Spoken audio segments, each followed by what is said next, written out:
जीवनांतर उच्चार करायचा आहे, कामना तर ठेवायची नाही. आणि भक्ताचं हेच लक्षण असतं. तुकाराम महाराजाला तर किती पंढरपूरचा विठ्ठल काहीतरी माग बाबा, तुझं कर्ज कुठवर सांभाळून वज झालं तुझं, असं म्हणत असतं. पण त्याने कधीच काही मागितलं नाही, कधीच मागितलं नाही. आपण एक दृष्टांत बघू. एक लहान मुलगा होता, आणि लहान मुलगा होता, गावामध्ये राजाची मिरवणूक झाली. मिरवणूक सुरू होती. श्रीमंत घरचे लोक ज्यांनी 10,000 पट्ट्या दिल्या. आपण बघा तू जगद्गुरूची मिरवणूक असताना ज्यांनी पट्ट्या दिल्या त्यांना जवळ येऊ देतात का नाही? त्यांची गोरगरीब असतात त्यांना लांब ढकलू लावतात. लहान मुलाला येऊ देतात का गोरगरीबाच्या? मग मजुराचा मुलगा होता, एक मित्र होता त्या श्रीमंताचा, आणि राजाची मिरवणूक सुरू झाली गावामध्ये. मिरवणूक सुरू असताना तो लहान मुलगा होता मजुराचा, तो मुलगा सारखा मिरवणुकीकडे येऊ लागला. पण त्याला सगळे मागं ढकलायचे. आणि श्रीमंत घरचे जे पोरं होते त्यांना उचलून राजाच्या वरी तिथं पाया पडायला, ह्यालाही पाया पडू वाटायचं. लहान मुलाचं मन तसं असतं. पण त्याला काही कुणी जवळ येऊ दिले नाही. मग ती मिरवणूक संपली. मिरवणूक झाल्यानंतर तो मुलगा आईकडे आला. आपल्या आई राजवाड्याच्या मजुरीनं जात होती. राजवाड्याचं बांधकाम सुरू होतं तिथं. तो मुलगा रडू लागला, जेवला नाही. त्या मुलानं हट्ट धरलेला आईकडं, आई मला राजाचं दर्शन घ्यायचं. आई म्हणजे आपण गरीब रे, लोकांनी 10,000-20,000 हजार पट्ट्या दिल्या, त्यांना दर्शन आपण लांबून राजाला बघायचं असतं. गरीब लोकांनी असला हट्ट करायचा नसतो. तो लहान मुलगा म्हणला, आई मी काहीही करीन पण मला राजाचं दर्शन घ्यायचं. मग ती आई भक्त होती. ती म्हणू लागली, बाळा 12 वर्षाचा मुलगा होता, मी राजाच्या राजवाड्यामध्ये कामाला जाते, मी मजुरी करते आणि मजुरी घेऊन येते, तू माझ्या बरोबर मजुरीला चल म्हणजे तिथं. ती मला आई मी काहीही करीन पण मला राजाचं दर्शन घ्यायचंय. ती बाळ मजुरीला गेलं आणि दिवसभर काम केलं. मुखदम जे असतो ती मजूर मोजीत असतो. मजूर मोजले त्यानं आणि पगार द्यायच्या टायमाला एक मजूर कमी दिसला. त्याला वाटलं माझ्या पण मोजण्यात चूक झाली असेल. मग जो बाळ होता हा मुलगा, त्याच्या आईने त्याला सांगितलं मजुरी करायची पण मोबदला घ्यायचा आहे. मोबदला न घेता घरी यायचं, तुला राजाचं दर्शन नक्की होईल. असं दुसऱ्या दिवशीही ते मुलगा कामाला गेला, दिवसभर मजुरी केली, मोबदला न घेता परत आला. दुसऱ्या दिवशी सुद्धा त्यांनी त्या मुकदमाने मजूर मोजलेले आहे. त्या दिवशीही एक मजुरी करताना मजूर जास्त होता आणि पगार घेताना कमी दिसला. असे 3-4 दिवस झाले. तेव्हा त्याला वाटलं कुणीतरी न मजुरी घेता परत जाते, म्हणून त्यानं प्रत्येकाचं नाव लिहून घेतलं आणि मुलगा पकडला गेला. मजुरी न घेता हा मुलगा घरी जातो की पकडला गेला. तेव्हा त्यांनी बोलावून घेतलं आणि विचारलं, बाळा तू दिवसभर किती चांगलं काम करतो आणि मजुरी न घेताच परत का जातो? तर तो म्हणला, दादा माझी आई काम करते आणि त्याच्यावर माझा उदरनिर्वाह आमचा होतो, मला काही पैशाची गरज नाही. मग त्यांनी सांगितलं, पैशाची गरज नाही तर काम का करतो? माझी आई म्हणते म्हणून काम करतो. 15 दिवस झाले मजुरी न घेता काम केलं. त्यांनी प्रधानाला सांगितलं, एक मुलगा येतो मजुरी करतो आणि पैसेच घेत नाही. पुन्हा राजाकडे ही बातमी दिली. राजा म्हणू लागला, माझ्या राज्यामध्ये असा अत्याचार नाही व्हायला पाहिजे. कोण मुलगा आहे तो माझ्याकडे आणा, माझ्या समोर आणा. त्या मुलाला राजाच्या समोर नेण्यात आलं आणि गेल्या बरोबर ती बाळ पटकन पाया पडलं. राजाच्या पाया पडल्याबरोबर राजानं जवळ मांडीवर घेतलेले आणि विचारलं, बाळा मजुरी करतो आणि मोबदला का घेत नाही? त्यानं सांगितलं, माझ्या आईनं सांगितलं होतं की मजुरी करायची, मोबदला घ्यायचा नाही, मला तुमचं दर्शन घ्यायचं, त्याच्यासाठी मी हे केलं. आणि मोबदला नाही घेतला म्हणून दर्शन झालं. मोबदला घेतला असता तो झालं असतं का दर्शन? मोबदला किती लोक घेतात आणि मजुरी करून घरी जातात.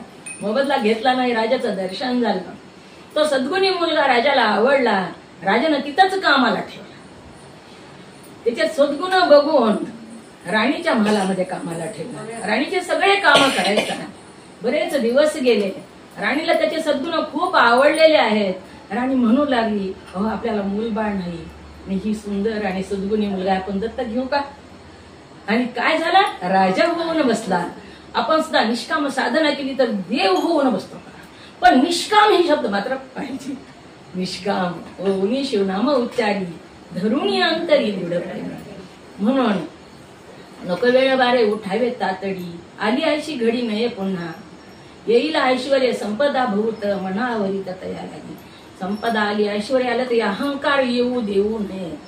कारण ही संपत्ती किती वेळाची दुपारची सावली सांगितली ती निघून जाणारी आहे, चंचल आहे, ही थांबणारी नाही. म्हणून संपत्ती आली ऐश्वर्य आलं तरी त्याचा अभिमान येऊ देऊ नका असं सांगितलं. येईल ऐश्वर्य संपदा भूत मनावरित तया लागी. आणि असं का करा धरोणी हाती उभा काळदंड आयुष्याची धिंड पाडीत असे. असं का करा तर एके दिवशी आयुष्याचा धिंड पडणार आहे. काळदंड आपल्या समोर उभा आहे, अजून किती वेळ राहिलाय. म्हणून एका एका दिवसानं आपण मृत्यूच्या जवळ चाललेलो आहोत.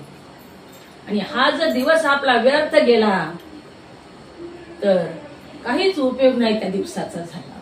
एका माऊलीच्या दारामध्ये एक भिक्षुक आला आणि ती भिक्षुक आला आणि दारामध्ये भिक्षांदेही म्हणून उभारला. बघा, उभारल्यानंतर भिक्षा वाढायला सूप भरून धान्य घेऊन आली. तेव्हा त्या भिक्षुकाने विचारलं, माझ्या घरात कोण कोण आहे मुली. तिने सांगितलं, म्हणली 2 वर्ष झाली, 2 वर्षाचा नवरा आहे म्हणली आणि 1 वर्षाची सासू म्हणली आणि सासरा तर जन्मालाच नाही. त्यांना त्या संन्याशाला वाटू लागलं मी कुणाच्या दारात आलो. तिचा नवरा 2 वर्षाचा, ही 25 वर्षाची, सासू 1 वर्षाची आणि सासरा तर अजून जन्मालाच नाही. त्यावेळेस त्या संन्याशाने विचारलं, मुली मला नीट समजून सांगशील का तुझ्या शब्दातलं गोड काय ते. मला काही कळालं नाही बघ तू काय म्हणतेस ते. तेव्हा ती म्हणू लागली, महाराज जी आयुष्य नामस्मरणाशिवाय किंवा परमार्थाशिवाय गेलं ते मी आयुष्य समजत नाही. ते फुकटच गेलं ना, त्याचा काय उपयोग आहे त्या आयुष्याचा. त्याच्यामुळे माझे पती 2 वर्ष झालं म्हणजे सन्मार्गाला लागले, भजन पूजन करतात. त्याच्यामुळे माझे पती 2 वर्षाचे आहेत आणि माझी सासूबाई 1 वर्ष झालं भजन करतात नाही. त्याच्यामुळे त्यांचं आयुष्य 1च वर्ष, बाकीचं फुकटच आहे की आयुष्य. सासरा तर अजून पत्तेच पिसतोय, अजून तर त्याचा जन्मच झालेला नाही या परमार्थामध्ये. म्हणून हे आयुष्य पुढे सरकायलेलं आहे. एके दिवशी आपल्याला सुद्धा तिथंच जायचंय आणि ते आयुष्याचं धिंड पाडण्यासाठी हातामध्ये काळ दंड घेऊन उभा आहे. किती वेळ आहे अजून, किती वेळ आहे अजून, ह्याचाच तो विचार करत आहे. आणि ती वेळ आल्याबरोबर धिंड पडणार आहे. म्हणून निष्काम होऊनी शिवनाम उच्चारी धरुणी अंतरी दृढ प्रेम. निष्काम निस्त होऊन उच्चारायचं नाही तर प्रेम पाहिजे. प्रेमाचा अंकित पार्वतीचा पती न सोडी संगती प्रेमळाची. प्रेमाचा अंकित पार्वतीचा पती न सोडी संगती प्रेमळाची.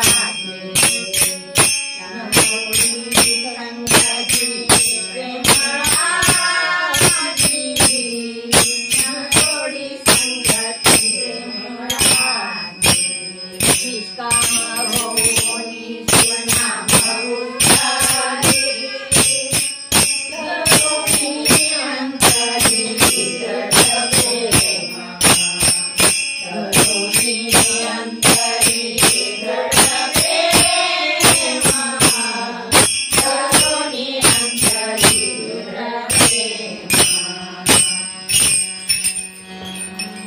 प्रेम धरून निष्काम होऊनी शिवनाम उच्चारी धरून अंतरी दृढ प्रेम.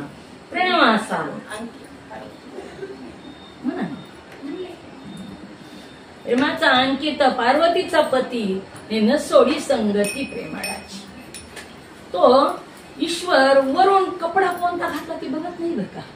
पूजेला जाताना पांढरे घाला, वस्त्र निळे घाला, कोणतेही घाला, तो कशाचा कलर बघतो, आताड्याचा कलर बघतो, तो काताड्याचा कलर बघत नाही.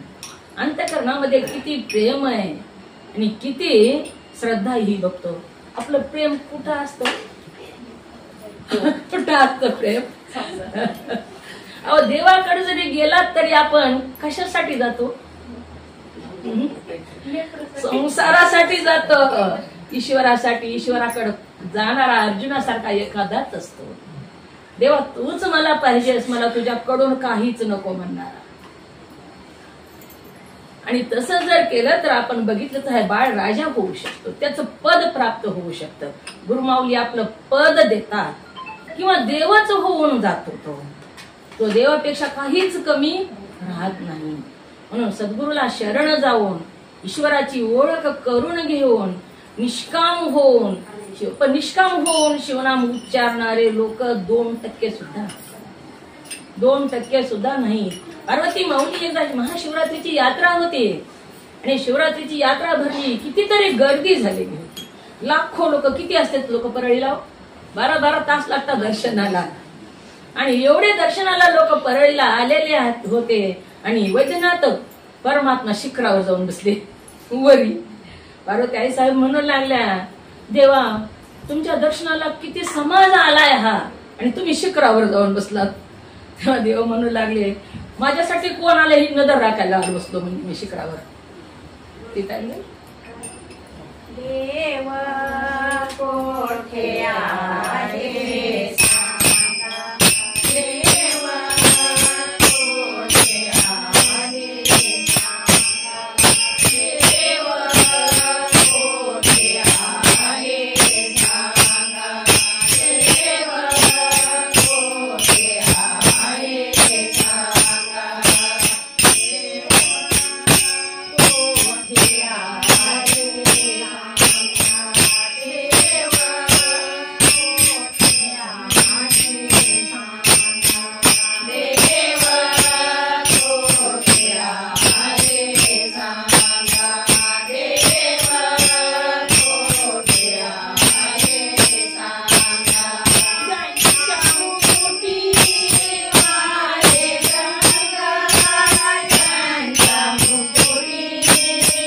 देव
कोठे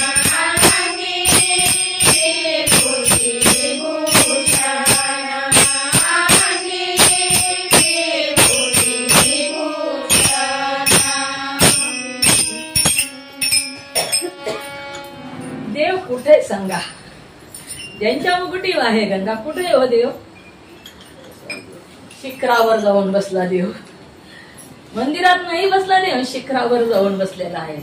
पार्वती आई साहेबांनी विचारलं, देवा शिखरावर का, एवढे देव तुमच्या, एवढे लोक तुमच्यासाठी दर्शनाला, आणि तुम्ही म्हणजे शिखरावर. त्यावेळेस महादेव म्हणून लागले, पार्वती ही लोक माझ्यासाठी आलेले नाही, माझ्याकडून काहीतरी पाहिजे ह्यांना, मी नाही पाहिजे ह्यांना. तीच मी नजर राखायलेलो आहे की माझ्यासाठी कोण आलं, ती आला की उडी मारून खाली येतो म्हणजे मी त्याला दर्शन देण्यासाठी. जेवढा आपल्याला ईश्वराकडे ओढ आहे त्याच्यापेक्षा 1000 पटीने देवाची ओढ आपल्याकडे असते बघा. निष्काम साधना थोडी ही करून बघा तुम्ही, इतके परिचय येतात आणि प्रत्येकाला येतात. प्रत्यक्ष दर्शन देण्यापासून त्याची पावर असते आणि काही साधना करायची गरज नाही, काही साधना जास्त करायची गरज नाही. फक्त पथ्य पाणी पाळायचं. पथ्य पाणी पाळायचं म्हणजे वाईट कर्म करायचं नाही, पथ्य पाळायचं. वासनेचा वास लागलेली भक्ती त्याला आवडतच नाही. आपल्याला आवडतं का राखेलचा वास लागलेले लाडू? त्याला एक 2 महिला होत्या, गुरुमाऊली आले घरामध्ये. एकीनं साध्या गरिबी होती, साध्या तेलातले लाडू करून आणले, एकीनं चांगल्या तुपातले लाडू करून आणले. पण तुपातले लाडू करून आणले होते, तिला काहीतरी देवाकडून पाहिजे होतं, वासनेचा वास लागलेला होता. तेलातले लाडू नाही, मग माझ्यापाशी काहीच नाही, नुसते तेलातले लाडू गुरुनं खावे बाद झाले, एवढीच भावना होती त्याची. मग सांगा तुम्ही, रॉकेलचा वास लागलेला तुपातला लाडू गुरुला आवडेल का साधा तेलातला लाडू आवडेल? साधा. काही नका साधना करू तुम्ही, फक्त वासना ठेवू नका, फक्त त्याच्याकडे काहीच करू नका तुम्ही, नुसतं त्याचं नाव घ्या एकदा बस. त्याला दुसरं कशाचीही गरज नाही, परंपरेची सुद्धा गरज नाही.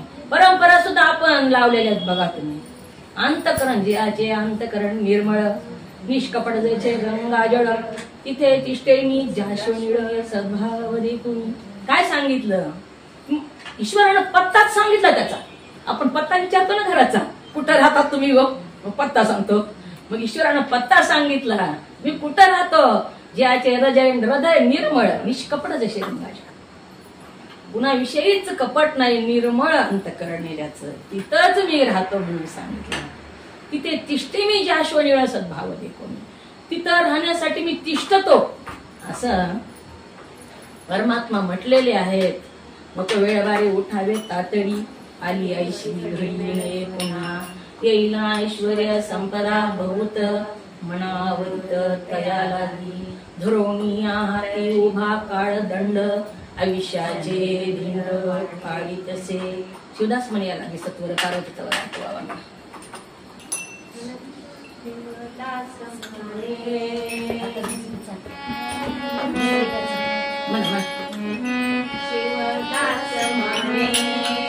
याला की सत्वर, शिवदास म्हणे याला की सत्वर, शिवदास म्हणे याला की सत्वर, शिवदास म्हणे याला की सत्वर, शिवदास म्हणे याला की सत्वर, शिवदास म्हणे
शिवदास म्हणे या लागी सत्वर पार्वतीचा वर आठवावा. लवकर आठवा म्हणून सांगितलं. सत्वर आठवा. उद्याचा भरोसा नाही. भरोसा आहे का उद्याचा? गॅरंटी आहे का? की पंखा घेतला दुकानदार गॅरंटी देतो वर्षाची 2 वर्षाची. ह्याची आहे का गॅरंटी? काय पल व्यर्थ आयुष्य चाललेले व्यर्थ गमाविले नरदेहा. एका एका क्षणानं आयुष्य खाली येऊ लागलेले. उद्या साधना करायची म्हणलं तर ही शरीर जागेवर राहणार आहे का आपलं? जरा अवस्था प्राप्त आहेत आपल्याला. कुमार तरुण जरा आणि मृत्यू. मग पुढे पुढे चाललेलं आहे आपलं. आणि हे आयुष्य पुढे सरकायलेलं आहे. काय विषय व्हायलाय का? आयुष्य पुढे पुढे चाललेलं आहे म्हणून क्षणाक्षणी पुढे पुढे सरकायलेलं आहे. क्षणाक्षणानं म्हणून सार्थक करून घ्या सांगितलं. क्षण सुद्धा असा तसा जाऊ देऊ नका. सार्थक करून घ्या म्हणजे नुसतं देव पूजाच करीत बसा का? नाही. पूजा करा असं ती म्हणतच नाही. अंतःकरण निर्मळ ठेवा. आणि समाजातला सुद्धा काय द्या लोकाला? लोकाला जे देऊ तेच आपल्याला प्राप्त. मग आनंद द्या. दुसऱ्याला आनंद द्या. दुसऱ्याचं अंतःकरण फक्त दुखवू नका. आणि जीवनातले कर्म करत राहा म्हणून सांगितलेलं आहे. या लागे सत्वर पार्वतीचा वर आठवावा. वासनेचा वास न लागता भक्ती करा. प्रेमानं भक्ती करा. अंतःकरणापासून भक्ती करा. लहान मूल कोणतं ना कोणतं नातं जोडून ईश्वराशी भक्ती करावी लागते. नातं जोडल्याशिवाय भक्ती करता येत नाही. आणि लिंगायत संप्रदायामध्ये नातं कोणतं जोडलं? लिंग सती, लिंग पती अंग सती. पती पत्नीचं नातं जोडलं. कोणतंही नातं बघा तुम्ही जोडलं तर त्या नात्याचं तसं प्रेम करावं लागतं. शिव परमात्मा एकदा लहान होते आणि अशीच एक भक्त होती. प्रेमानं भक्ती केली ना तर त्याला काही फक्त अंतःकरणात ती काय करायची? एकदा प्रवचन ऐकलं असंच आणि देवाला त्या प्रवचन कारण सांगितलं. देवाला कुणीच नाही. त्याला आई नाही, त्याला बहीण नाही, त्याला भाऊ नाही. मग तिला दुसरं काहीच माहिती नव्हतं. ज्ञान नव्हतं काय, पण प्रेम नव्हतं. तिला वाटू लागलं माझ्या देवाला कुणीच नाही. मला बी कुणीच नाही. तिला बी कुणीच नव्हतं आणि देवाला बी कुणीच नव्हतं. मी देव माझा मी देवाचा. देव माझा देव माझा माझा देव माझा माझा माझा देव माझा माझा माझा देव माझा मी देव माझा देव माझा माझा माझा देव माझा माझा माझा देव माझा मी देव माझा देव माझा माझा माझा देव माझा माझा माझा देव माझा मी देव माझा देव माझा माझा माझा देव माझा माझा माझा देव माझा मी देव माझा. ऐसा बोले वो देवाचा, ऐसा बोले वो देवाचा, ऐसा बोले वो देवाचा, ऐसा बोले वो देवाचा. देव माझा माझा माझा देव माझा माझा माझा देव माझा मी देव माझा देव माझा माझा माझा देव माझा माझा माझा देव माझा मी देव माझा. देव माझा आणि मी देवाचा. याच्याशिवाय दुसरं ह्या जगामध्ये नातं कोणतंच नाही. म्हणून देवाला माझं समजावं आणि या लागी सत्वर पार्वतीचा वर आठवावा आणि ईश्वराचं स्मरण करावं. आठवण काढावी आणि प्रत्येक दिवस असा कोरा कधीच जाऊ नये. प्रेम करावं त्या ईश्वरावर. एक माऊली होती ती देवावर प्रेम करायची. तिला कुणीच नव्हतं. ती देवाला पिंड जवळ घ्यायची आणि म्हणायची, तुला आई असती तर असे सर्प घालू दिले असते का गळ्यामध्ये? सर्प गळ्यात घालून बसतो. तुला बहीण असती तर असं मशानात राहू दिलं असतं का? इतकं प्रेम करायची, इतकं प्रेम करायची. मी तुला आई नाही बघ, मीच तुझी आई आणि तूच माझं बाळ, असं म्हणून ज्यावेळेस त्या पिंडीला तिनं करू लागली तर खरंच त्याला हातपाय फुटलेले होते. खरं तर त्याच्यातून चैतन्य प्राप्त झालेलं होतं. आपलं पण तसंच असतं बघा. लहान बाळ असतं, त्याला काय कळतं का? आपण कोणी कोणी बोलतो, हसायले, आई म्हणायले, आत्या आली, ती म्हणते का काहीतरी? काहीच नाही. एक तर्फी प्रेम करतो आपण ज्यावेळेस त्याच्यावर, तसंच एक तर्फी प्रेम त्या माऊलीने केलेलं आहे आणि परमात्म्याला हातपाय फुटलेले आहेत आणि दर्शन दिले. म्हणून प्रेमानं निष्काम होऊन प्रेमानं शिवाचं नाम उच्चारण करावं. आणि हे जे आजचा कार्यक्रम आहे, हा कार्यक्रम व्यवस्थित करावा. दुःख झेलण्याची त्यांना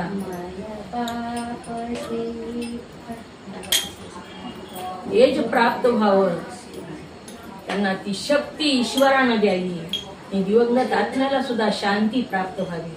दिवंगत आत्म्यासाठी साधना जेवढी करावी तेवढी साधना कमीच असते. शिव शक्ती माय बाप शिव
शिवशक्ती आहेत. हे जगामधले पहिले जगतात ते शिवशक्ती आहेत. उदास म्हणे याला सत्वर पार्वतीचा वर आठवावा. पार्वतीच्या वराला आठवण करतच हे दुःख झेलीत राहावं या कुटुंबानं. सुख दुःख असतं आणि दुःख आलं की त्याच्यानंतर सुख सुद्धा येतच असतं. चढ आला तिथं उतार येतो, उतार आला तिथं चढ येतो. आपल्या दृष्टीमध्ये ईश्वरानं अमृत भरलेले बघा. अमृत आज वर्ष झालं तुमच्या दुःखाला, तरी सुद्धा तुम्हाला त्यावेळेसची आठवण आली की तुमच्या डोळ्यामध्ये आजही अश्रू येतात. कारण ती चैतन्य ईश्वरानं त्या दृष्टीमध्ये दिलेलं आहे. आपण बघा तुम्ही सुखद आठवणी आपल्याला 5 वर्षाखालच्या 10 वर्षाखालच्या सुद्धा आठवल्या की आज सुद्धा आनंदाच्या लहरी येतात अंतःकरणामध्ये. आणि दुःख आपल्याला जे प्राप्त झालं ते दुःख लक्षात आले आज सुद्धा त्याच्यामध्ये चैतन्य प्राप्त होतं. अमृत आपल्या दृष्टीमध्ये भरलेलं आहे आणि तिथं गेल्यानंतर ते सुख दुःख आपल्याला प्राप्त होत असतं. आणि ती आठवण कधीच न विसरण्यासारखी आहे आईची, वडिलाची, ज्या दिवंगत आत्म्याच्या आहे आनंद किशोरजीच्या. पत्नी त्याचं दुःखाला पारावारच नाही, ती शब्दात सांगताच येत नाही, पण तरी सुद्धा मायबाप शिवशक्ती आहेत आणि ती कधी ना कधी पुढे तुम्हाला त्याचं फळ प्राप्त होणारच आहे. आणि ह्यांची सुद्धा साधना तुम्हाला करावी लागते. बघा तुम्ही दर अमावस्याला 12 ते 2 असं म्हणजे अर्धा ओळखी गेल्यानंतर थोडं करावंच लागतं काहीतरी. दर अमावस्याला 12 ते 2 ह्या टायमिंग मध्ये नैवेद्य दाखवायचं. दर अमावस्याला गच्चीवर ठेवायचं, दिवा लावायचा, नैवेद्य गच्चीवर दक्षिणेकडे ठेवायचं. सगळं झाल्यानंतर गेलेलं वेगळं असतं आणि ही वेगळं असतं. त्याच्यामुळं ही अशी साधना थोडी ना थोडी त्यांच्या ह्याच्यामुळे करीत राहील तिला चांगलंच आहे. मी एवढं बोलू, सर्वांना दुःख झेलण्याची ताकद प्राप्त व्हावी, तशी मानसिकता व्हावी आणि एवढं सांगून आपल्या कीर्तनरूपी सेवेला विराम. जय जय शंकर उमाजी, जय शंकर उमाजी, जय शंकर उमाजी, शंकर उमाजी, जय शंकर उमाजी, शंकर उमाजी, जय शंकर उमाजी, शंकर उमाजी, जय शंकर उमाजी. गुरुराज माऊली, गुरुराज माऊली, गुरुराज माऊली, गुरुराज माऊली, गुरुराज माऊली.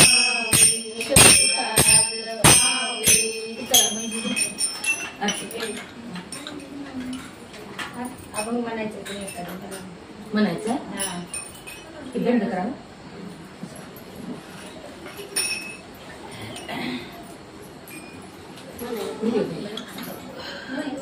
तिला म्हणायचं.